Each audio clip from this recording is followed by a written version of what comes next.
Greetings. Beautiful day, beautiful fall. I'm looking out at, actually, we are surrounded by big leaf maples on a creek. And they bower us. Summer and this golden curtain this time of year. Were you able to see that when I did that? Yeah. So, all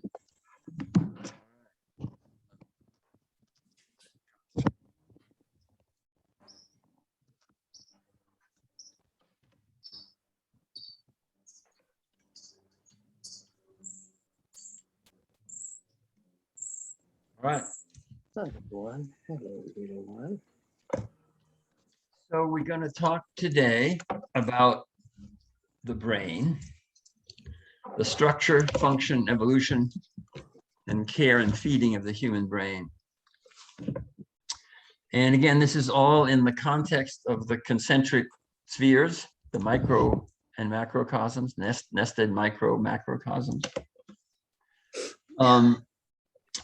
And with the idea that when we look at every level of our experience, we will see that our culture of narcissism makes us, crudely put, makes us make the same mistakes in every realm and have to learn the same cure from those mistakes, and if we want to move on in that realm as part of the transition of the whole. So, and just to remind you, the dominant metaphor of what I've been calling the paradigm of narcissism, you could also call it patriarchy, you could call it authoritarianism, you could call it empire, you could call it, there would be a lot of things, but I'm calling it narcissism for this class. And the dominant metaphor for narcissism is power over, competition, control, conflict, hierarchy, separateness, interests. And the dominant metaphor for a paradigm of communion would be a dialogue, relationship, cooperation, integration, a chorus, a web. So, and what we've been saying is that our culture brings forth the narcissistic potentials of our species and starves us for our needs for membership and belonging. So how that pattern shows up in the realm of the brain is that most of how we've understood and talked about the brain involves our attachment to what and celebrates what makes us different. That we really love the fact, all the wonderful things that our brain can do and that other things don't.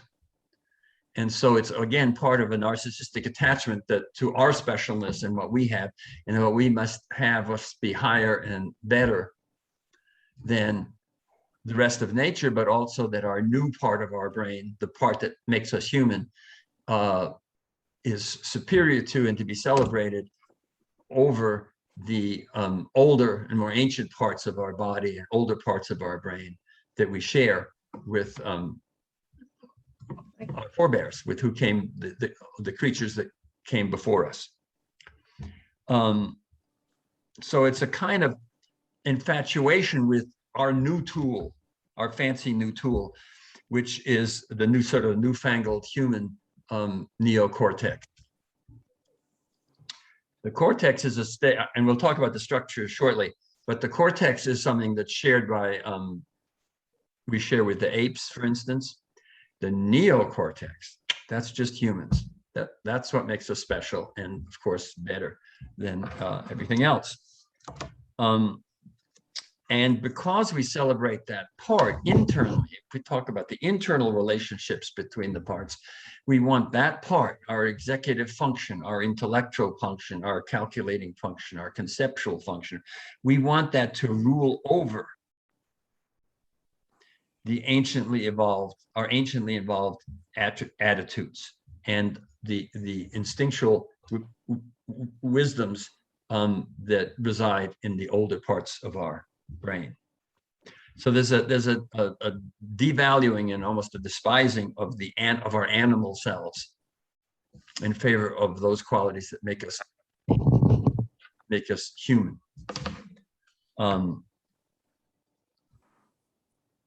But our pre-human parts are the reservoir of all of the genetically encoded experiences, heritage, wisdom, and positive adaptations that we've made in the course of our evolutionary journey. So it's kind of a disrespect of our elders, which is something that, you know, that we also do culturally. So it's a disrespect of what got us here and of a lot of the qualities that earned us a place, a niche, or a place at the table of life. Our newfangled qualities are wonderful, and I'm going to talk about that, but they wouldn't be there if all the pre-human parts of our evolution hadn't earned us a place at the table of life.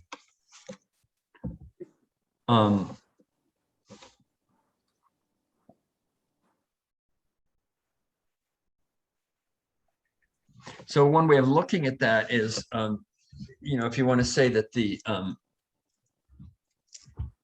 our prefrontal cortex, again, we'll map it shortly, which is right here, the front of our top of our brain, our prefrontal cortex, which is sort of the seat of our, I'm going to call it our executive function. You can see that as the rider of a horse. And, or actually someone said it's probably more realistic to say the rider of an elephant, if you want to talk about the relative heft of the parts. But let's say it's so, but if that, our executive function, our conscious, our peculiarly human parts of our consciousness are the rider of the horse, a good rider is one who respects and listens to the wisdom of the horse. The rider may say, you know, I know that we're going to visit Aunt so-and-so, and that's why we're going this way, but the horse will know the way, the horse will know how not to trip, the horse will know how to get across the river, the horse will sense danger and know things that are going on, and a good rider will listen and notice if the horse's ears go this way, and oops, maybe there's a danger or something I should be noticing. I remember using that analogy with a friend of mine who does therapeutic, equestrian therapeutic stuff with kids that are healing up. And she said, you know, we call that a centaur. That a good rider becomes a centaur. That is to say, you become one body with the horse. So,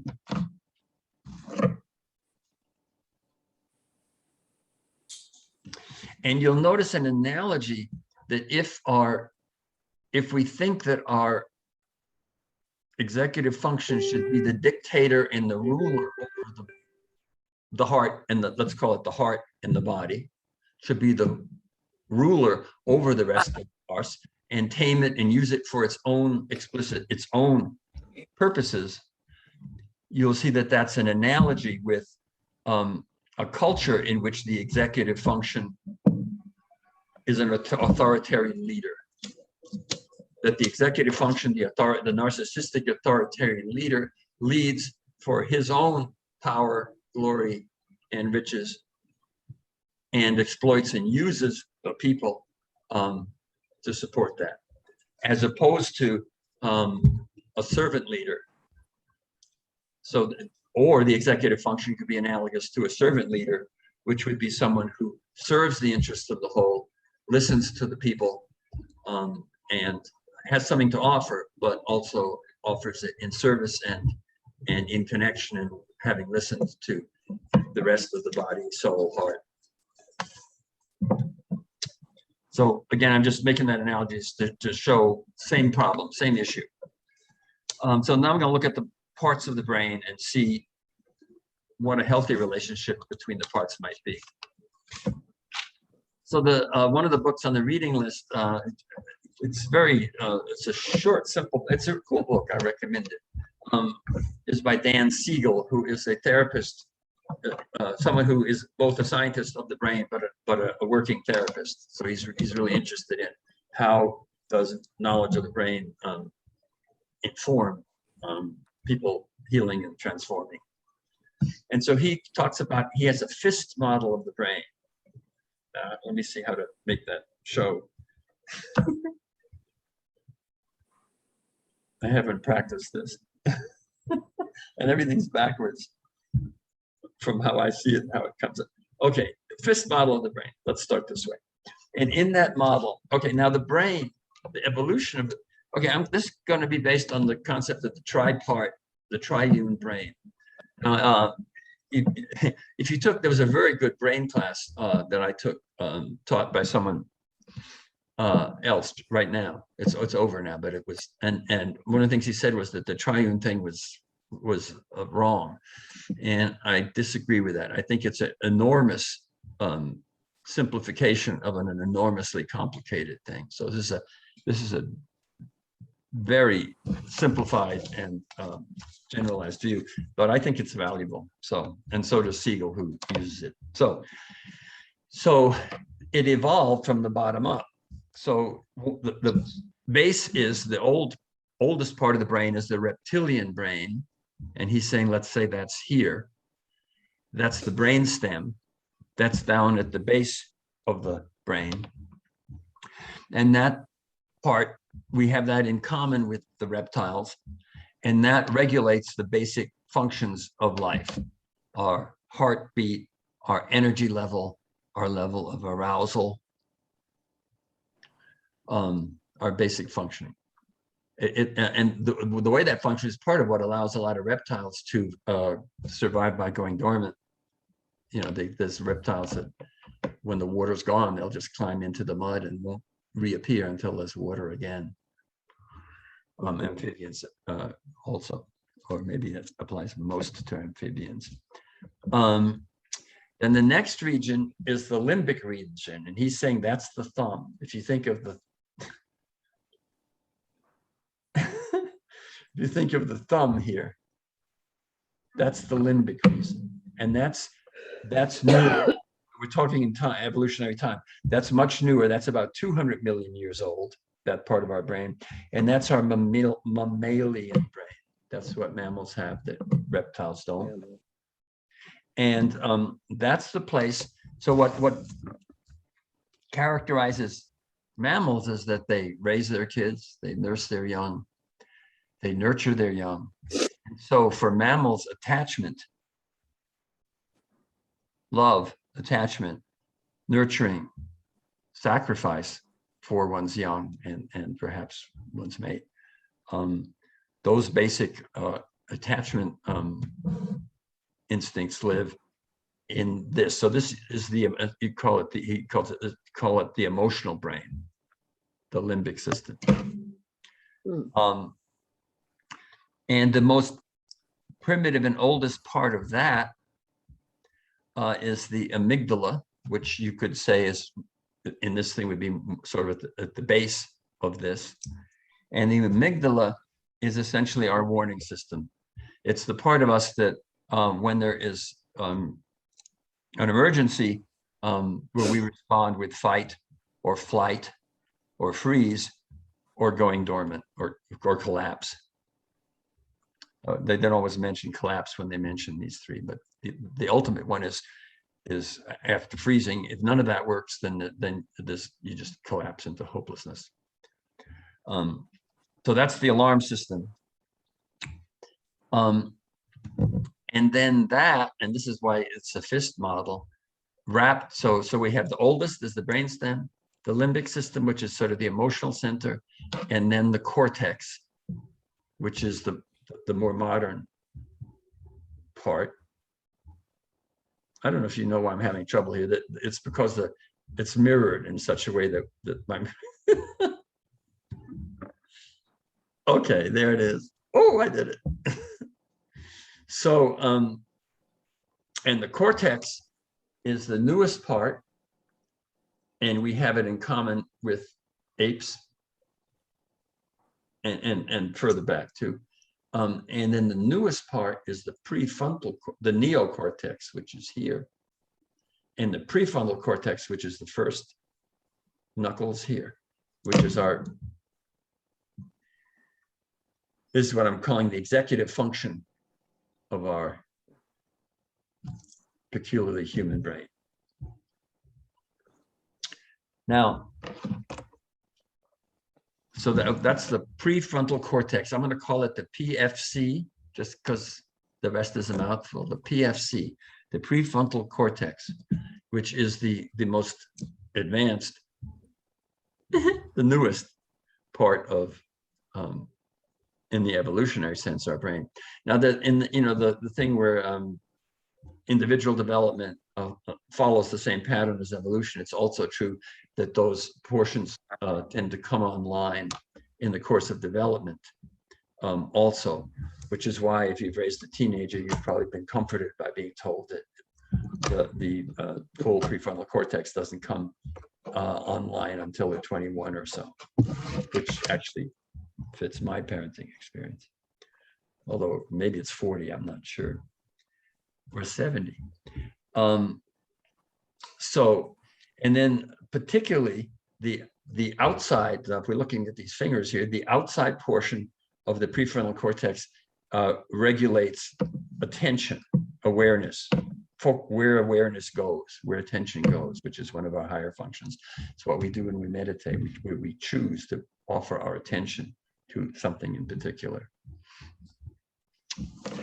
And the middle prefrontal cortex is the home of our ability to self-reflect, to self-witness. And I think to me that this ability to self-witness, to not only experience something and not only act in response to each other, but to witness ourselves acting. We're not only acting, we can see ourselves acting. To have that sort of bifocal vision of acting and having an observing self of ourselves, I think is the magical core of the qualities of the prefrontal cortex. It allows us to self-regulate, to overview. It can override and integrate the stress and comfort the stress in the amygdala. If the amygdala goes, oh my God, it can say, wait a minute, no, that's not a gun, that's a kid with a toy. And our ability to learn.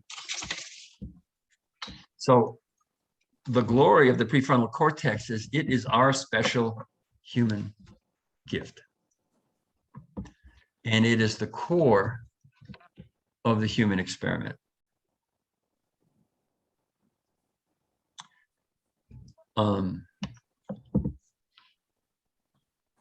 So it's connected to all parts of the brain are connected, but it's very directly connected to and can integrate. It connects, coordinates, and integrates the parts. And it's especially cued in to social parts. It maps our social relationships and our connections with the world. But you notice connecting, coordinating, integrating, those are the sort of the key principles of wholeness and communion. And so it's the ability, so because we can reflect on ourselves, we can learn and modulate our behavior. That didn't work, let's try something else. Because of that, we have the ability to imagine a future that doesn't exist. To say, wouldn't it be great if people treat each other this way? Wouldn't it be great if this or that? Or wouldn't it be great if we paved the whole world over? So we can imagine a future that is not just what we receive. And so we can create a new world. And we can focus our attention on creating that. So our creative powers are wrapped up in that, are based on the ability to self-reflect.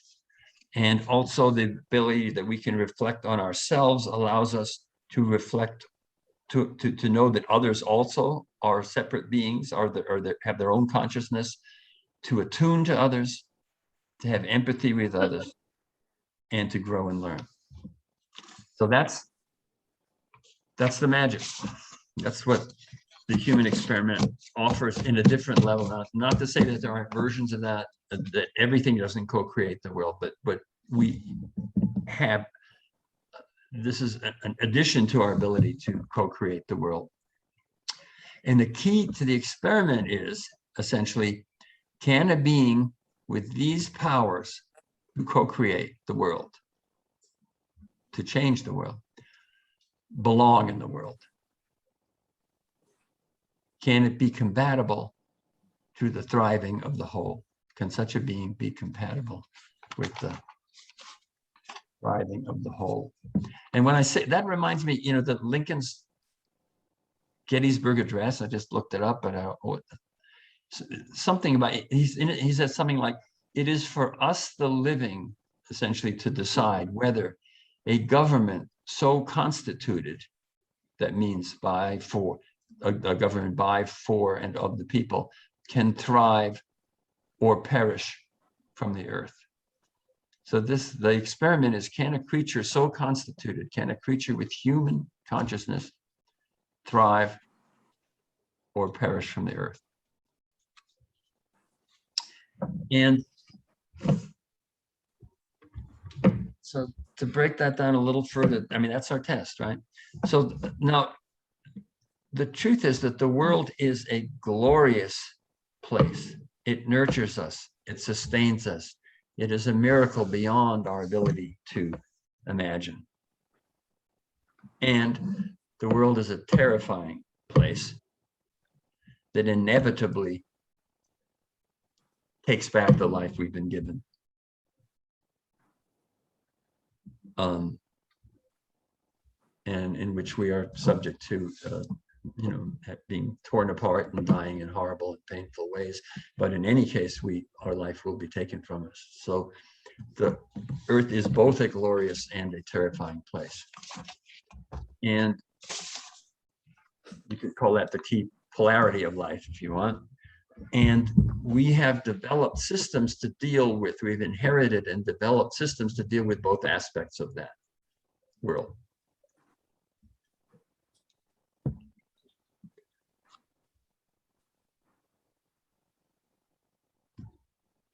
So the basic first decision that we make, is this good or is this bad? When I touch this, does it feel good or does it burn my hand? Very basic. Is this good or is this bad? That's a decision and evaluation. That's the most fundamental evaluation we make, because the purpose of it is to make us say, "Ooh, we're going to stay away from that." Or, "Hey, that's nice. We're going to go to that." So it's the limbic system. It's in the limbic system that the core of that, what do we love and what do we hate? What do we fear? What do we move towards? That decision gets made. So I'm going to talk first about the system that we have to deal with the horror of the world. And so I'm going to call that the alarm system. But we have an alarm system, an emergency system, and we need it. And that lives, first of all, in the amygdala, where you have the fight, flight, freeze, or collapse. And that system is actually intended, it will short circuit all the other systems because it's an emergency. So we're not going to go like, that person has something in their hand. Wow, I think it's a gun. Oh my God, it's pointing it at me. If that's loaded and he pulls that trigger, that bullet is going to come right at me. It could really, we don't have time for that. Or that system goes, gun, drop. So it's intended to short circuit and override our other processes, which is why it's hard to say, oops, wait a minute now. Oh, that was a kid with a toy gun. Oh. because the system is made to fire quick. So when it fires, we have stress and it alerts the whole nervous system. And that releases cortisol and adrenaline, which are the primary what's the word, hormones of the alarm system. Cortisol, adrenaline, provides you the impulse to act quickly. That goes then to the hippocampus, and which is also part of the limbic system. It's also in here. And it is now, these are all stacked, which means that creatures have existed before there was the higher levels, and I mean physically, the newer levels. So each level had its own executive function, or the closest thing to it. So the closest thing to an executive function within the limbic system itself, which then connects to the executive function in the cortex, is the hippocampus. And that's what creates autobiographical memory, it's called. It's a helpful warning system, and but it's part of what regulates a little bit the immediate amygdala. It's the part where we learn that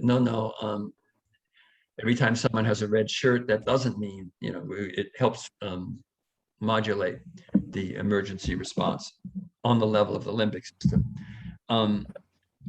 Now, all this alarm system is incredibly helpful and incredibly necessary, because we need to recognize danger. We don't want to be stupid, and we need to protect and take care of ourselves with danger. Now, everybody knows the danger, about PTSD. PTSD is when that system has been damaged in such a way that you are chronically under stress, that you react to things that you react inappropriately with terror and stress and horror and possibly violence to something that triggers an old experience that was a horrifying, life-threatening experience. And that happens in a way where it's hard for you and you work with people like that on how to start to be able to say, that was then, this is now. I once worked with a man who pretty much kept himself locked in the house because when he was in the Vietnam War, a child came, and that child brought hand grenades and blew up a friend of his, 6-year-old Vietnamese child.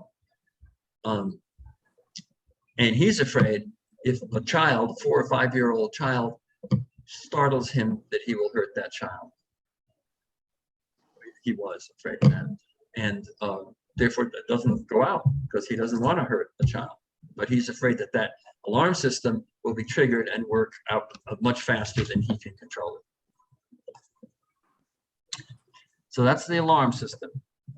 Now, the other system is the one to deal with the beauty of life and the goodness of life. And I'm going to call that the affiliative system. So there's an alarm system and there's an affiliative system. The affiliative system is, and remember this starts in the limbic area. So it's about our mammalian brain, and therefore it's about attachment, love, attunement, connection, membership. And it's built on, well, it's in there because mammals are creatures whose young need to be raised and nurtured into life. And in the individual level, this attachment system, this affiliative or attachment system, is built on the love and nurture you got when you're young. And we talked about that when we talked about individual psychology. If you grew up in a terrifying or an inconsistent or an unreliable situation where you didn't develop the neural pathways that were part of connecting and trusting the world, you will have a struggle to find your ability to connect to and receive and love from the world. Quinn, did we? Yeah, I had a question about the attack system. Is that where our competitiveness comes from? No, this is the attachment system. The competitiveness comes from the alarm system, from the survival system. If I don't do this, then I have to, I have to beat the, what is it? Do unto others before they do unto you. All right, that's the. Yeah, I was that's thinking the of attachment. sports, how we're so competitive. Yeah. Yeah. Yeah. Okay. But I actually think sports is created as a place where there's an outlet for those instincts within rules and within play. Mhm. And I think a lot of play, and you'll notice a Yeah. lot of play among animals and roughhousing is about, being able to protect and take care of yourself, but doing it in actually, if you watch animals play, it's a marvelous combination of the, the defense and take care of yourself system and the play system and the attachment, because they manage not to hurt each other. No, so then the other system I'm talking about is the attachment, not attack, the attachment system. And that's the basis of love, basically. And that's also part of a reward system. It's part of the idea that the world is a good place, and therefore a good and loving and nurturing and place that you and the world can get along. And in that realm, the dominant hormones that get triggered are dopamine, which is part of the reward system. It gives pleasure. Serotonin, which is about smoothing mood, and oxytocin, which is about attachment. But the point is that we are built to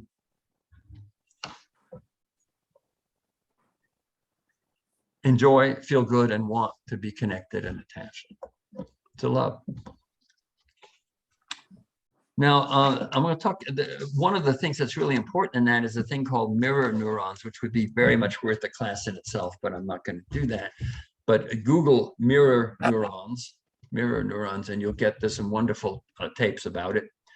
But the basic idea of a mirror neuron, they discovered that when you, they discovered this with children, but it's true that when I watch someone do an action, the same parts of the brain trigger in me watching someone do an action that they do in doing the action. So it's fundamental to my ability to identify. Watching someone do something feels a lot like doing it yourself, identifying with it. And the mirror neurons are the ones that do that. And they were discovered in the way I just said. They went, whoa, that same area fires when he watches someone, whatever it is, hit a tennis ball or hug a doll or, whatever. So, and there's a cool little, I'll try and find these and send them to you. There's an example of this is they show a 3-year-old, I think, 2 or 3, just a very young toddler in an experiment. And the experimenter comes in and stacks things, 3 or 4 things, and purposely stacks them so that they fall off. And the 2.5 and the 3-year-old picks up the thing and puts it on top. So this 2.5-year-old read this person's intention, saw that the person messed up their intention, and reached in to repair it, reached in to fulfill the intention of the experimenter. But just really touching. Yeah. So mirror neurons. Anyway,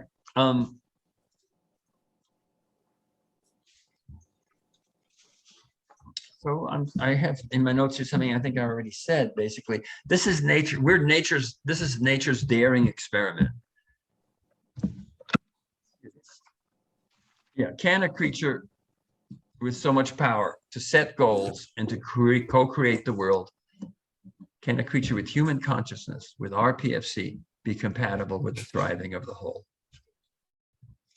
And that takes us back to the relationship of our PFC, our prefrontal cortex, to the ancient parts and the wisdoms and learning contained in the ancient parts of our brain. So the key is And that's really important. And here's why it's important. The PFC's planning and goal setting and executive function, its ability to set goals and to calculate how to get there. Our calculating function, our reasoning function is instrumental. It does not have values and it doesn't have goals. You cannot derive goals and values intellectually. So untethered from the heart and the body, that calculating function, that instrumental function is dangerous. It can tell you how to get there, but it can't tell you where to go, because values come from the heart. The classic example, there's a book by Hannah Arendt called it's about Eichmann. It's called it's a different word, the ordinariness of evil. And the banality of evil. Yeah, thanks. And it basically, so Eichmann is a perfect example. What he says is, they told me what to do, get as many people as many enemies of the Reich to the extermination camps as I could, and that was my job. And it wasn't my job to decide whether that was a good or worthwhile thing to do. So it's by making that an intellectual project and untethered and dissociated from whatever human feelings would make a human being not do that, whatever it is in our body and our heart that would rebel at doing that. So that's the untethered human calculating ability. And that's the,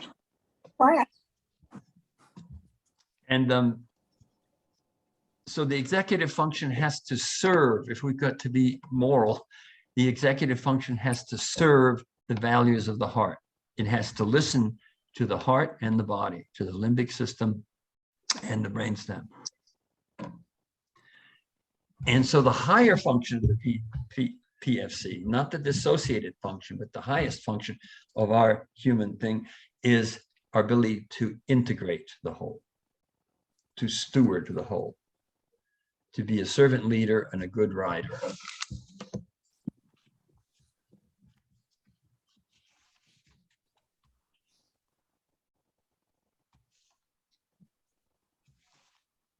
And if you look at the hand model, if everything's backwards, if this is the heart and soul, the heart, and this represents the body. This part of the brain is connected primarily to the emotions, and this part primarily to the bodily functions. Then the newer part wraps around it, and its job is to protect, support, integrate, steward, and nurture the whole. That's the high function of our newfangled consciousness. And the calculating function is part of the high function if it's operating in connection with the rest of us, if the intellect is operating in relationship to the heart and the body, and highly dangerous and toxic when it doesn't, because it can simply operate by somebody's self-interest, somebody's idea of what they think would be cool.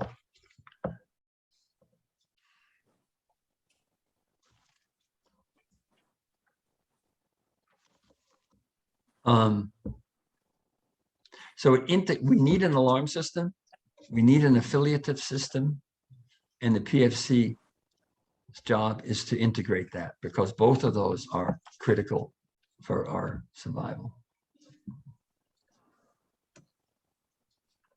Now, if you bring that to the question of our cultural paradigm, what you'll see is that the narcissistic culture supports us to be in competition, in alarm, in fear, everyone for themselves, fight, flight, freeze, collapse. It sets us up to live in a hostile environment and to activate the parts of us that are appropriate for taking care of number one in a hostile environment. In that way, it divides us up. It divides us from our own hearts, from our own affiliative system and our own desire for connection. It cuts us off from other people, other cultures, other creatures, the environment, spirit. Because this is all about living as though life were an ongoing emergency. And a lot of life in advanced capitalist society, in life in many societies, but among other things, even among people who have some of their basic needs, is a lot of experienced as a life in emergency. And it certainly is for all the people who are in a position where they are barely finding a way to have their fundamental survival needs met. So now those divisions, of course, serve the powers that be, because if you want to rule in the name of narrow economic self-interests or other interests like that, or your own ego or whatever it is, you wouldn't be able to do that if the needs of the whole were empowered. You would be seen as someone who's not working out and needs to be left on the ice floe. Not to punish you, but just because you're not working out. We can't, this tribe isn't going to make it with your behavior going on in it.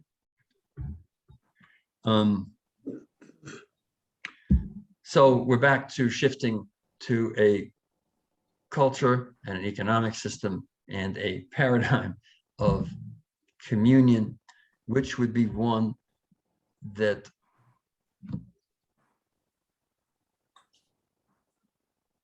made it safe to and cultivated us living according to our need to love, attach, be part of, and so forth.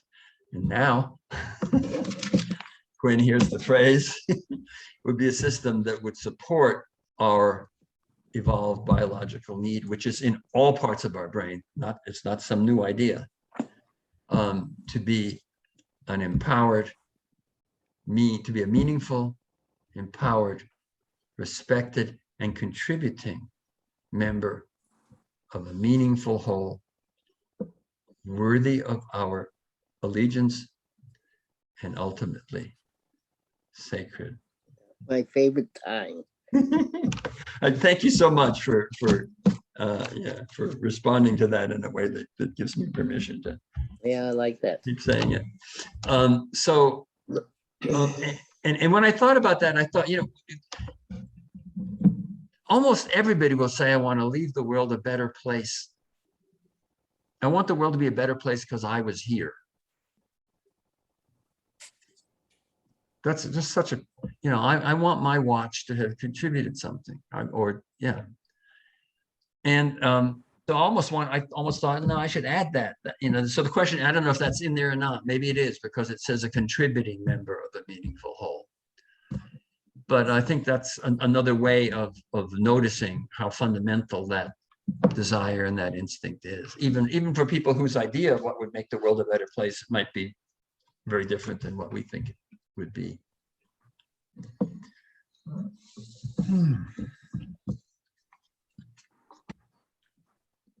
That's my wrap. I had a piece in there that I thought was possible discussion piece. I said something that might be considered controversial. I was wondering if it was. I said that you cannot derive values intellectually, purely intellectually. They always have to come down to something that you can't reason. Does that make sense? It does. To me. Mhm. Because basically, rationally, you can talk about, but it's not the experience. Mhm. But you can have a nice rational discussion about something and then go out and behave in exactly the opposite manner because you don't know on a feeling level what it really means. Hmm.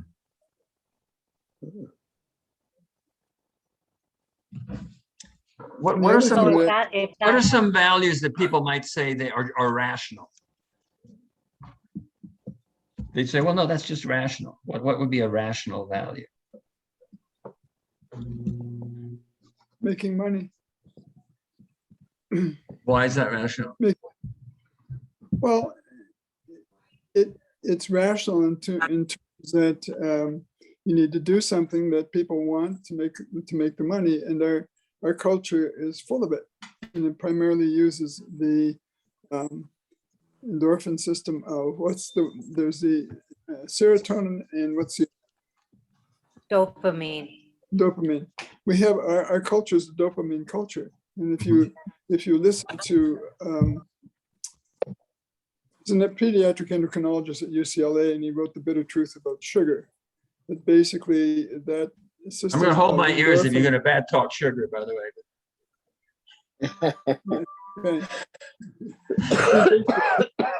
Sugar is in that same system of fight or flight. It's disastrous for the body if there's too much of it. And when it exists as a chemical, it causes trouble, big trouble.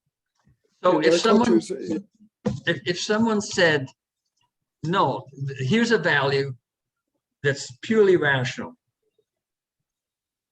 Can we think of one? And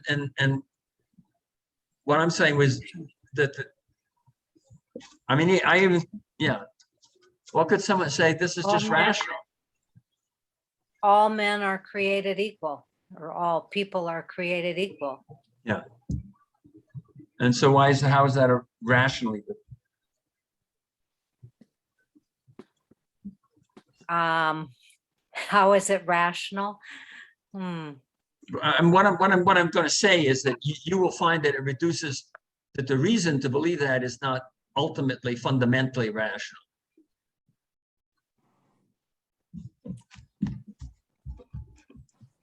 So if someone said, well, all men are creating, that's just a rational thing, I'd say, prove it. Why is that a Yeah. goal? How would that person justify that as a goal? Well, I guess, I I mean, rationally think people aren't equal. Yeah. if you take it down to a biological level, our DNA is all the same. There's only a very small, part of a 1% that makes any differences whatsoever. That's a rationale for that belief. I don't know. I don't really believe it's rational. I'm just putting it out there. Yeah. I mean, you can't explain, these are emotional belief systems are based in emotions as well. So I was just throwing it out there. Yeah. So for instance, here's how it could go. Someone say, no, that's rational. All men are created equal. Is that the example? And so ultimately they have to say, well, because the world will be a happier place if we live that way. Okay. So what is that? So why would the world be happier then? So ultimately it comes down to, so why is being happy good, right? Ultimately it's going to come down to something that's in the heart. Even if, let's say, survival, someone could say, well, survival is rational. Let's say peace. I mean, peace is rational. I'm not saying it's irrational, but you can't derive peace as a value rationally.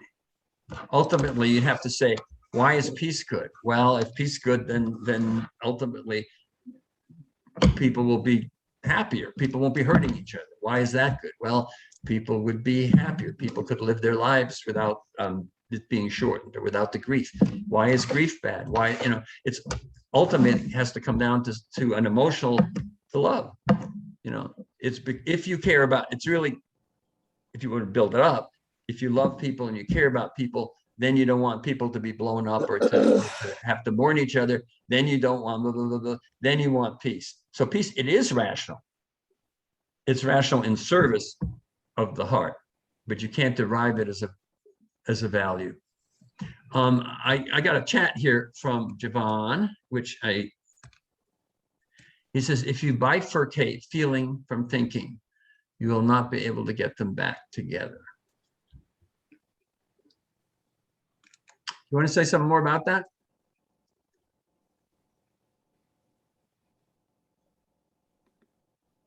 You said it. Yeah. So, I think you're muted, Javon. say what? I'm muted? No, I think Javon is muted because he's Oh, okay, speaking. yeah. And I can't. Okay. Right. So that's what I'm saying, that if they're split, then they don't work. But the integrating part of the prefrontal cortex, its job is to integrate those, is to find a unity that underlies that split. And the unity is, and we're back to belonging, that there's a place for the intellect and there's a place for the heart, and they need to be incorporated in a greater whole. And that's the healing of the split. Go ahead. Javon was trying to tell us something, but he was muted. Can we unmute him or have him unmute himself? You're not muted by me. I direct messaged him. I think it has something to do with his microphone Let not me being turned on. Make his sure he's not computer. muted on the participant. He's not muted by, so Javon, if you can hear us, you're not muted by me. So Now, can you hear me now? yes, good. Yeah, I think that my earbuds cut off the speaker, the microphone. Yeah. So I just took them off. So I was thinking, the thing is that the feelings and thinking have to be integrated and have to function together at all times. And if you separate thinking from feeling, you will truncate thinking, and thinking will start to think that it's on its own. Yes. And it doesn't have to deal with life or other people or with thinking or with feeling. It only has to deal with thinking. And then it can just think up all kinds of stuff. And it'll all seem like it makes a lot of thinking sense. So I think that once you bifurcate them, you're really taking big chances that you could end up in a really weird place. Sort of like in a fantasy world in the stratosphere. Separate from everything. Fabulous. Anyway, I'm so glad we're recording this. That's back beautiful. in now so I can hear you all. Wonderful. Thank you. I'd like to add to that. In that is, we have three brains in addition. We have the intestinal brain, where most of our serotonin comes from. We have our heart, which has 4,000 neurons of its own, and then we have our brain in our skull. And the heart is a far more dominant energy than the cerebral energy. And the intestine is not far behind because it has just as many endorphins as the brain does. And so there's a conversation going on between those three parts of the brain as well. And the other thing that I think in consciousness is you have to allow for the power of hypnosis, because hypnosis is extremely powerful and capable of pulling people in who don't have a level of sophistication to know what's happening. So it's a complex issue. And if you listen to what's told to the people of North Korea, they want to kill Americans if they possibly can, because they're told that we harm them, which basically, I don't know any North Koreans. I don't want to harm a single one of them. So the reality is separate from what they're being fed. And so that issue of hypnosis is an important one. And that goes even into our media here, because it's basically no time, a high sugar metabolism, a lot of violence in our media, and a fight or flight system, just as you identified, Bob. There's no question about it. And it's also an addiction system, because there's no happiness in the pleasure system. It's short-lived, and you want more of it. So basically, that system is addicting. So if you want to have a system of happiness, then that has to be a serotonin system, a gut system, a heart system that the brain is in harmony with. Here, here. I would like, well, I want to gradually move to the experiential part here. And that has to do with the sort of care and feeding of the brain, or that just to say, how do we promote the PFC, our executive function? I'm going to call it our internal witness. How can we promote, support, and grow our internal self-witnessing process, our internal witness, so that has a healthy relationship to the rest of our being? So you can call that our consciousness if you want, but it's a particular portion of our consciousness.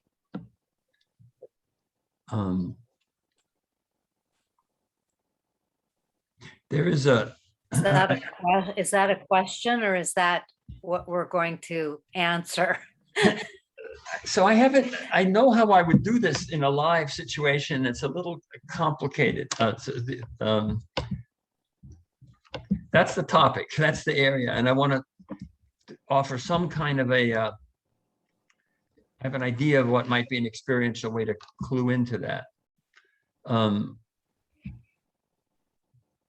Well, I just would like to add that to me, this feels like a hierarchy of needs, a hierarchy of survival, a hierarchy.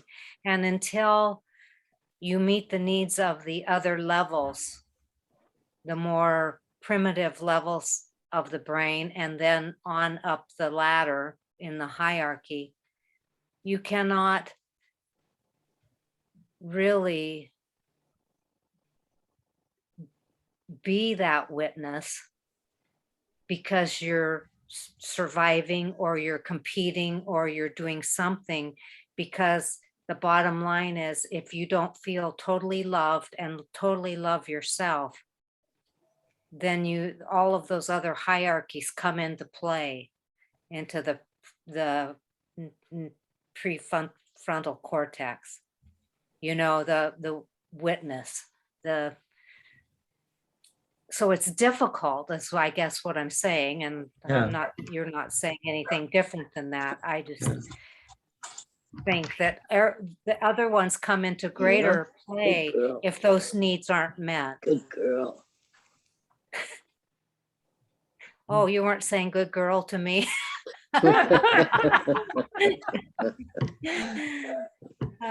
Maybe To we her. could both be good girls. Yeah, okay. There's a good girl. Because Let isn't me- that how narcissism happens? I think that- narcissism is the internalization of a punitive parent. Right, because the person that's narcissistic, let's just say Trump, none of those needs in that hierarchy got met. Right, He's arrested development right, in infancy, really. right. So I'm going to that, I talk guess, about it. is all. Let me talk about it. This is, while we're not doing it, this is sort of my framework for coming at this issue. There's a thing called authentic movement that I have taught some and studied for a long time. And in that, you have witnesses and you have movers. And the witnesses walk, and you take turns, but the witnesses make a circle and the mover moves inside. And the mover moves according to whatever their impulse is, not their idea of what they should do, but just whatever their body wants to do. And in doing that, the mover finds themselves projecting. So they're trying to just follow the flow. But what will come up is, oh, this is too loud, or this has got really boring, or this is too timid, or this is too angry. So all of that dialogue comes up in trying to just follow your impulse. And what happens is you actually have projected on you, what you will have thought is everybody is going to think this is really boring, or everybody's going to think this is really ugly, or everybody's going to think that. So you are projecting essentially your internal witness onto the external witnesses. And the process of that growth, and I think of everyone's life growth, is to cultivate and train up and nurture a positive and nurturing internal witness, so that the internal parent witness that you carry with you is as little as possible someone who's always telling you, don't look, you suck again. Look at that. That's just typical. I can't believe you did that. It's the same thing you always do. You always mess up. Why don't you just give up? You should know that. You know, that one kind of a voice of an internal witness. I never feel that way, so I don't know where that comes from. Or there could be an internal witness that says, oh man, that didn't work the way you wanted to, but you really wanted to do something helpful, and you tried, and you were coming from your heart. And I'm sorry it didn't work out the way you wanted to. So essentially, what's the internal dialogue between your internal witness and the rest of your being? Is it modeled? And so cultivating essentially a good internal parent as opposed to a punitive one.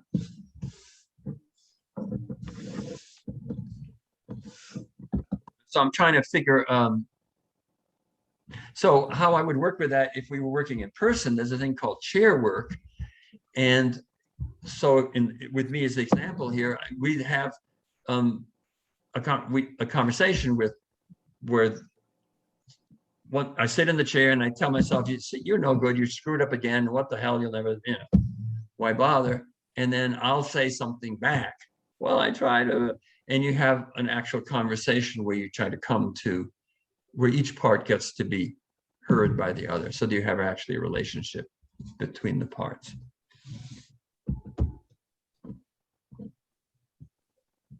One other piece in terms of setting up the imagery, we talked about refueling, right? Refueling is when the toddler leaves the mom, has an adventure, got what it needs, is comforted, feels secure, goes and has an adventure and has a great time until at one point it goes like, whoops, I'm a little far out here. Comes back to mom, comes back home, gets held, gets comforted, gets refueled, and then is feeling good enough about itself in life to try another adventure. So what's the internal refueling process that we have? How do we refuel ourselves? How do we, what is the home, the internal home, the internal witness, the internal place of safety that we have to come to, and how do we build it, and how do we practice accessing it? Because we're not going to live there. None of us is going to live in a state of satisfaction, all the time, in a state of satisfaction and completion and joy and feeling productive and useful and blah blah blah. So what I've been trying to think about is how to offer an experiential piece of that, and I have an idea which I would like to try.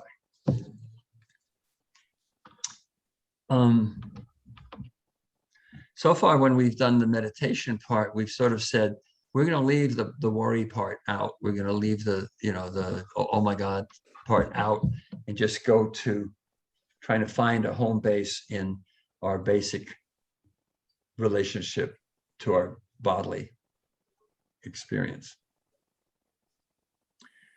So this time I'm going to throw a pebble in and see if that's an interesting experiment.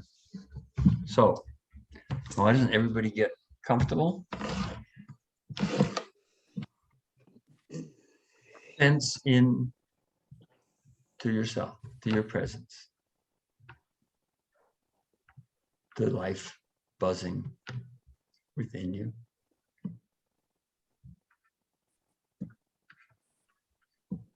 To your at-homeness in your body and in your physical existence. To the place where the life force hosts you and expresses itself in you and emerges in you.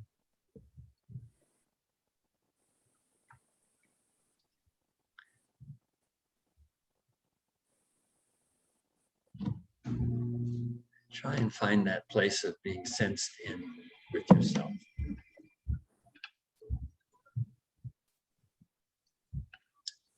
Now I'm going to throw in some probes and ask you to pay attention to how your body responds to the probes. So you're going to hear something, and then you're going to notice what happens for you in your body when you do it. So I'm going to ask you, think of something important and urgent that you have not done, that needs doing, that brings up fear. Oh my gosh, I haven't done that. That's really important, and I didn't do it. I haven't got to it. And now notice the sensations in your body. Uh-oh. Uh-oh.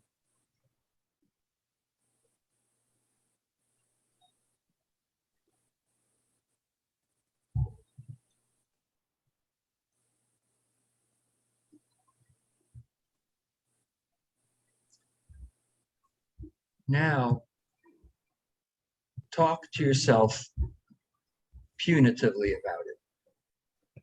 Tell yourself how bad you are that you didn't do this thing that needed doing so badly. It was so important, and you knew it was, and you didn't do it.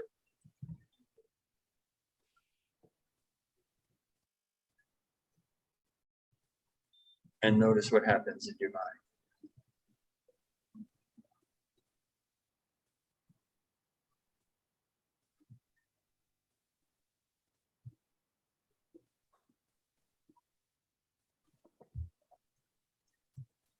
And now speak to yourself as though you were a tender, loving, tender 4-year-old. Tender, loving 4-year-old. And you're the grandparent. What would you say to yourself?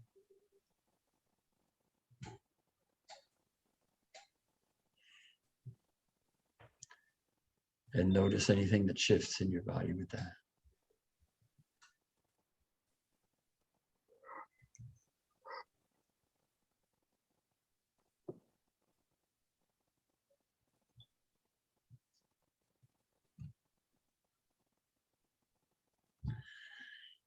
And then settle into that place where you are held. Your 4-year-old is being held by your loving grandparent self, where you comforted and held and safe and fueled and hugged and loved and protected.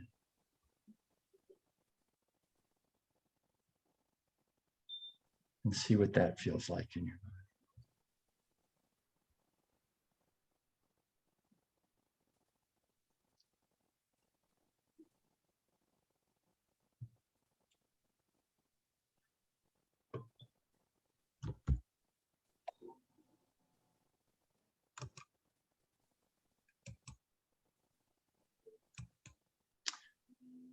And now when you're ready, slowly, with soft focus,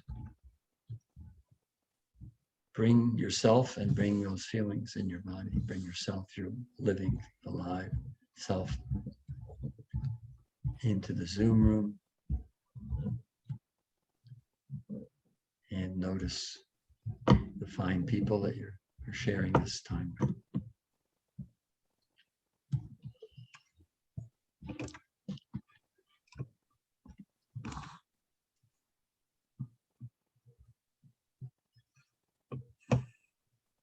So I am more than a little curious whether that worked at all. And what your experience was with it.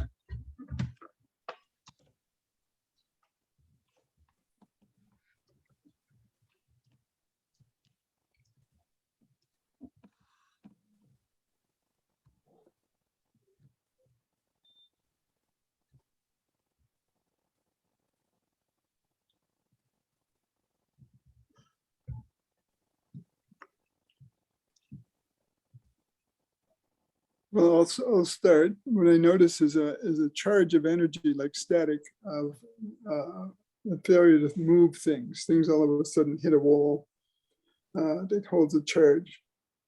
And then when I move into the voice that it says it's all right, well, I was saying, well, we'll sit down together and do it now. Things start flowing. So there's a different energy involved of flow. And I've seen this with a patient of mine that I did hypnosis with. Hang on, I want to stay with you. I'm sorry, I want to stay with your experience.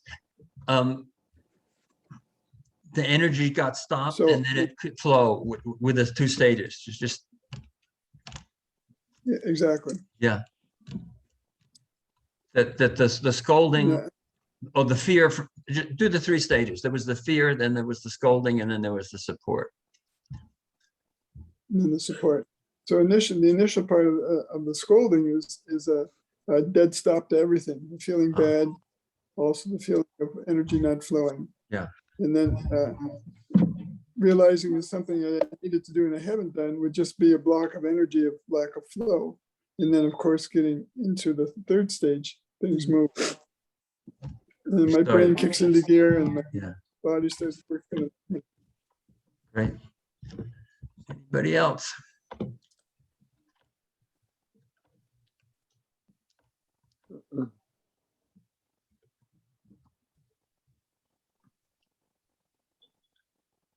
Off mute. Can you hear me now? Yeah, I'll start over again though. Hear me now. Yes. Okay, okay. I was surprised when you said, I was similar to the first two steps, but then when you said, think of being held by you when you're 4 years old by your grandmother, I was like immediately transferred back to when I was 4. And that was a kind of surprise. And then I realized that I was then transformed into my community. And I realized how many people in my community actually cared for me and nurtured me. And it was so many relationships that all of a sudden it flashed on me. And I just was, that's sort of like, that's where I am now. It's like, wow.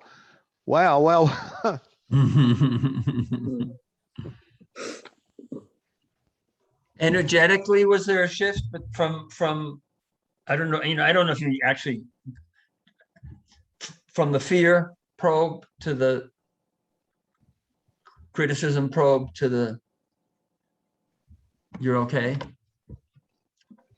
Yeah, it was, I guess that's what it was. You're okay, but we're all pulling for you. You know, Yeah. we're all working Yeah. for you, Yeah. you know, sort of Yeah. thing. Yeah. Pulling for you, I guess is the best way to put it. Yeah. That's pretty positive. So you discovered it seems to me you discovered how much that feeling of being supported actually has been and is in your life. Yeah, really. Uh-huh. Right? Yeah.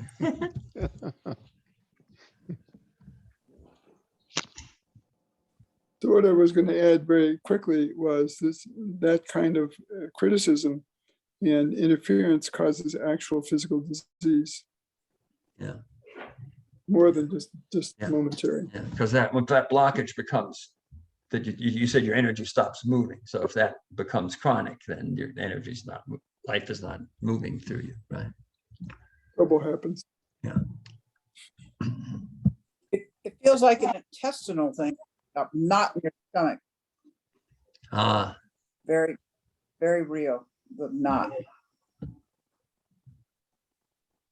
so let's do the 3 stages. First, the oh my God stage. That was the knot.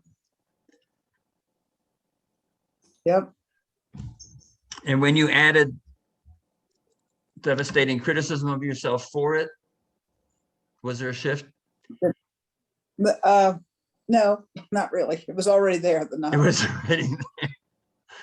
And the stage 3, were you able to do that, to be your own grandparent? A little bit. Uh-huh. How's your knot right now? Okay. You're unknotted for the moment. I'm unknotted for the moment. Okay, good. I wouldn't want to leave everyone So in I'm with, knots. I'm with Dickie on that. It's a gut wrenching feeling. Gut wrenching, yeah. And then the second stage, the parent shaming and Mhm. criticizing is more, it turned into more adrenaline fight or flight type feeling. Talk that through a little slower. So first it's in your gut, and then what? With the shaming. And then it feels more like I could feel my heart rate speed up. Ah, It felt more like fight or flight. I mean, that is really, it triggers all of my childhood. yeah. And that's probably why. There was really no nurturing. So I wanted to get out of that place quickly. That was not very fun. And then Congratulations, interrupt for a minute. Congratulations on becoming a fabulous person despite that. oh, thank you. But go on Anyway, now. so the next stage, the being your own, I mean, holding the 4-year-old, Yeah.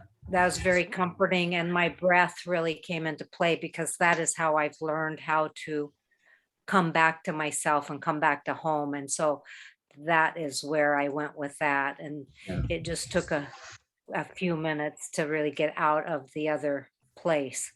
But it worked, and it was good. All right.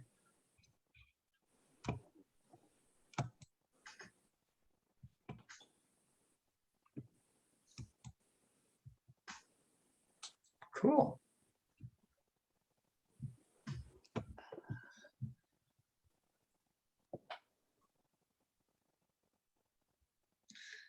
So maybe the homework from this would be to pay attention to your internal dialogue and to pay attention to how you can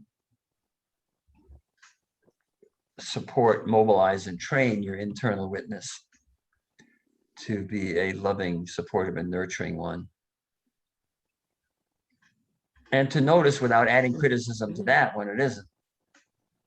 Right? It's like, oh, there you go again, right? Not, oh, not only am I messed up, but now I'm being mean to myself about being messed up. That's even more messed up. That could be a, right? It's like, okay, there it is. There's that voice. There it is. Okay.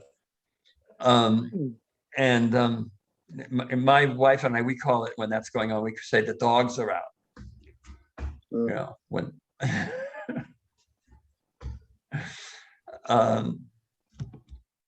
so, and I want to teach very quickly, we got a few minutes. There's a way to do an internal dialogue that's which somebody called this an ego defense. I don't know if that's a good term for it, but it's this. When you are telling yourself, you're no good, you messed up again, you always mess up, Jesus Christ, can't you, couldn't you do something right? Again, I never talk to myself that way, but I've heard people talk. I never do either. No, good. Yeah. When you're doing that, the defense is you have to talk back to it, but you have to talk back to it the right way. So if you whine and go, "Oh, you're being so mean," I tried my best, but you should be. That's not going to work, because it hates a whiner. If you talk back and say, well, maybe if you can say "fuck you," go away, maybe that'll work, but usually it doesn't. if you say, oh, it wasn't so bad, I didn't mess up that bad, then it's gonna say, oh yeah, really? Let's talk about it. Okay.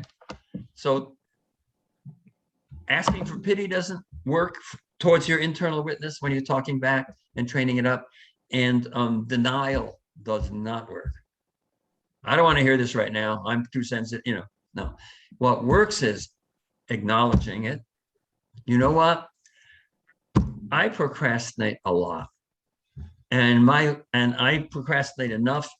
My life would be incredibly better if I could learn not to do that. But, and here's the thing, the way you're talking to me now is no help. You're right. I'm useless. You're right. I get angry when I should. You're right. You're right. And you're not being helpful. Because when you talk to me that way, all that happens is I get defensive, I get angry, I get scared, I feel miserable, I feel hopeless, blah, blah. And that's no help. But that's the key to a good apology. We almost never get good apologies in this society. It's always, what's the phrase that's become popular now? I made a bad decision. My bad. You know, There you go. so you have to completely face up to and acknowledge your self-criticism. Yeah. And then say, now you want to help me with that, that's great, but shitting on me is not doing it. Great.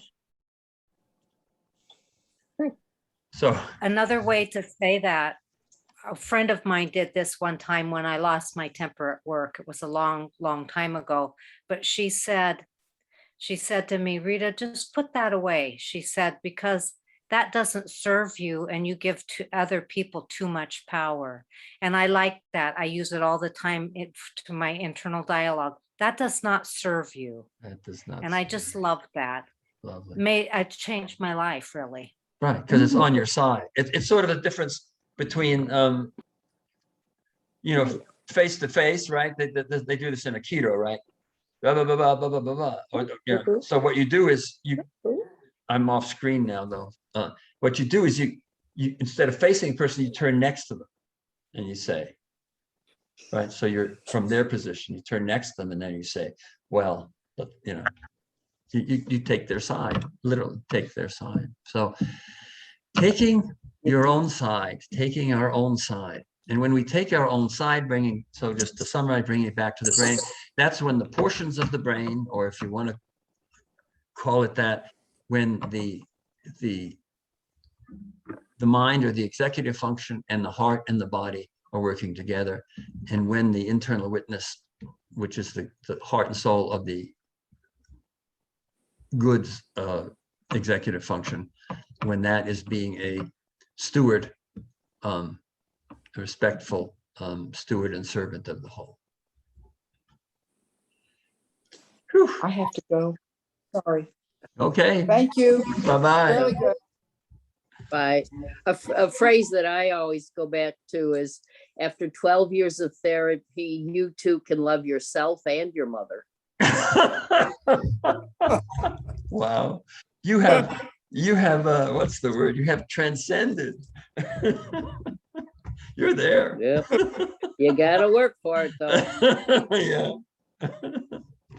I remember when I was very young and in training, we were in a lecture from someone who was seen as the wise old man of therapy, and he was up there talking, and all in the middle of it he said, oh, my mother issues just came up, and we were innocent and naive, and we looked at each other and went, this guy's mother issues are coming up.